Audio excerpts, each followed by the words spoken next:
Why was the Danish rescue unique in Holocaust history? Have you ever wondered how an entire nation came together to save its Jewish population during one of history's darkest times? The Danish rescue during the Holocaust is a remarkable story of solidarity and courage. This event stands out for several reasons, making it unique in Holocaust history. First, the scale of the rescue was extraordinary. More than 98% of Denmark's Jewish population, around 7,200 individuals, were saved from Nazi deportation. They were secretly transported to neutral Sweden, which welcomed them with open arms. This high survival rate is almost unheard of in other occupied countries. Second, the widespread participation of the Danish people was a key factor.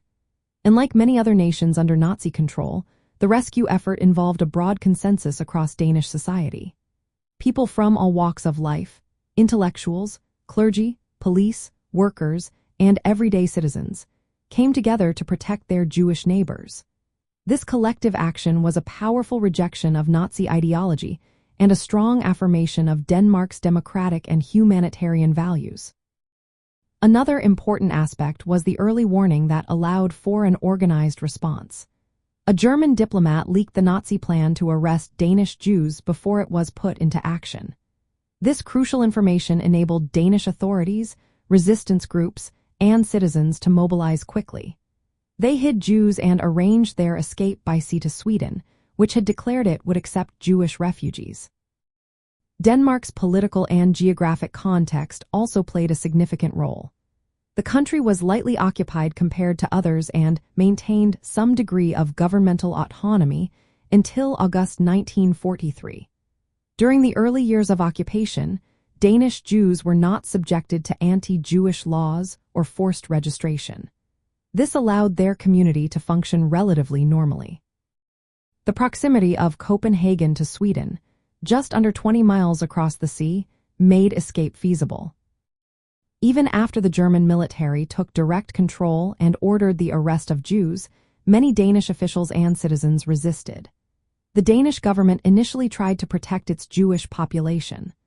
Later, widespread public support helped hide Jews and finance their escape. While some money was paid to fishermen who ferried Jews to Sweden, the operation was largely driven by moral conviction. As a result of these combined efforts, nearly all Danish Jews survived the Holocaust. Those who were deported to the Theresienstadt camp were protected by Danish protests, and most survived as well. After the war, many returned to find their homes and businesses intact, as local authorities had refused to allow their seizure. In essence, the Danish rescue was a large-scale, collective effort rooted in national solidarity and democratic values. This contrasts sharply with the experiences of Jews in many other Nazi-occupied countries, where rescue efforts were more limited and less supported by the general population. The Danish case remains a powerful example of how a society under occupation can come together to save its vulnerable members from systematic persecution.